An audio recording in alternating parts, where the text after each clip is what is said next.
What made Mario Kart World amazing, or at least almost amazing? Mario Kart is transitioning to an open world featuring rail grinding, new knockout races, and some of the most beautiful environments the series has ever seen. Does this innovation actually represent an improvement though? Let's find out what made Mario Kart World nearly amazing. Fun, 20 out of 20.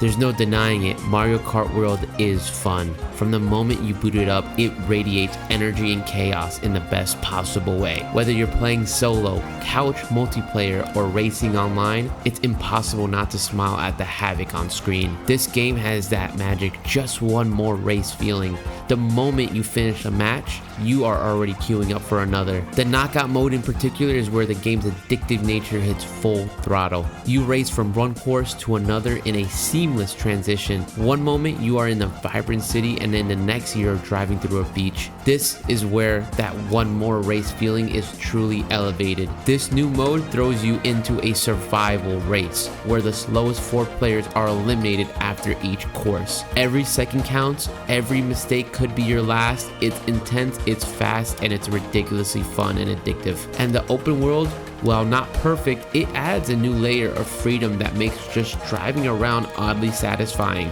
The game isn't just a racing game, it can be a hangout, a playground, a vibe type of game. For pure fun and engagement, Mario Kart World earns a full 20 out of 20. Gameplay, 18 out of 20. So why is the game so fun? A big part of it comes down to the controls and mechanics. Nintendo once again delivers buttery smooth handling. The core driving is tight, the karts feel weighty yet responsive, drifting feels natural, and the moment-to-moment gameplay is snappy as ever. But what's new this time around is the rail grinding mechanic, and this changes everything. You can jump onto rails and grind for boosts, chaining together insane sequences that can completely change a race, and pulling off a clean rail grind into a boost jump and landing into a drift is incredible. It rewards skill, timing, and creativity, but it's not flawless. There is a new game mechanic that allows you to jump into the air left or right and try to grind on rails or wall ride. But this mechanic shares the same input with the drift button, which can make things frustrating. There will be moments where you want to execute a jump, but instead will see yourself drift. And sometimes trying to jump onto a rail, you can find yourself hitting an invisible wall, which slows you down awkwardly in the race. Even with these issues, the mechanic opens up a world of imaginative shortcuts. This is where the true genius of the system comes in. Advanced players are already discovering wild alternative shortcuts, like chaining rail jumps to skip huge sections of the tracks, or using clever terrain angles to save 5 seconds on a lap. Some of these paths feel almost accidental, like the developers didn't even expect them, but they work and they feel amazing to pull off and see other players pull off as well. It's a mechanic that adds layers of depth and replayability. You'll find yourself thinking differently about every course. What can I jump over, grind across, or chain together next? Overall, the controls are as tight as ever, with a bold new twist that mostly works and absolutely expands the sandbox of what's possible within this game. That's a strong 18 out of 10 for gameplay. Visuals, 18 out of 20. This is the best looking Mario Kart game to date, possibly the best looking Mario game to date, period. The art direction is classic Nintendo.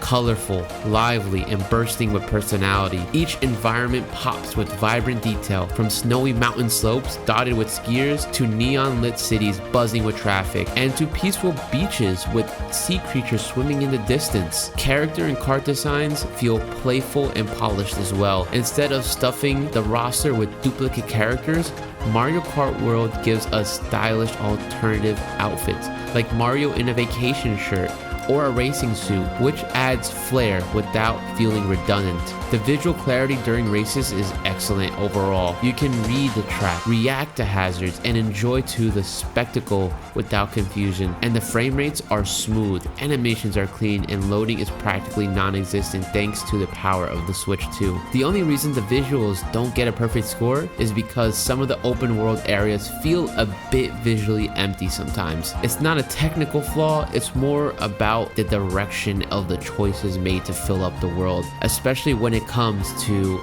the side activities. Still, visually, this is a gorgeous experience, a solid 18 out of 20. Story, 10 out of 20.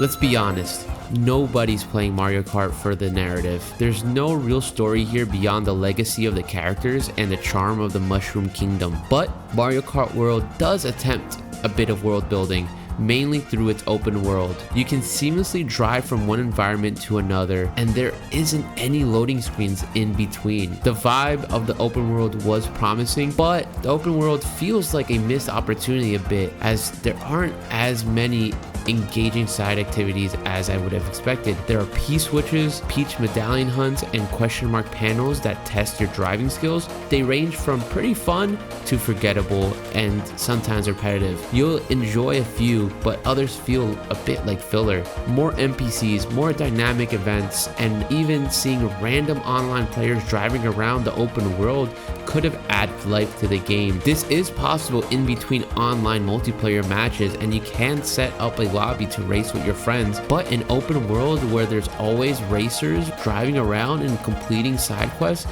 would have been really an easy way to make the game feel more alive and more engaging. Instead, the world feels a bit static when you're playing offline. As it stands, the world is charming, but it doesn't feel as alive as it could be. For that, we're landing with a 10 out of 20 for the story, because there really isn't no story, and the world building could have been a bit better with the open world.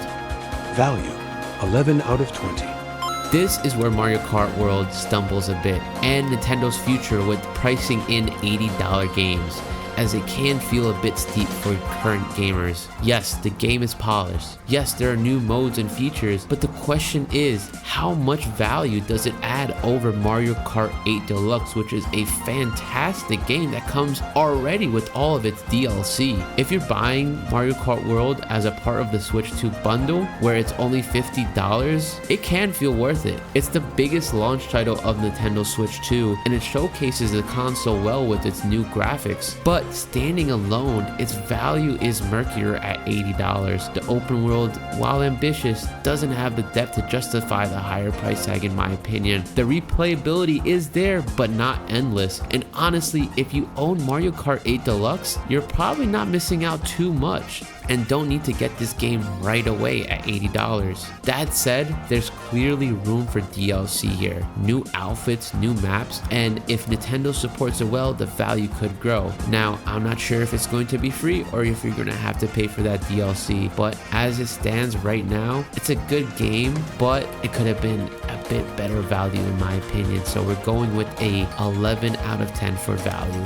Final score, 77 out of 100.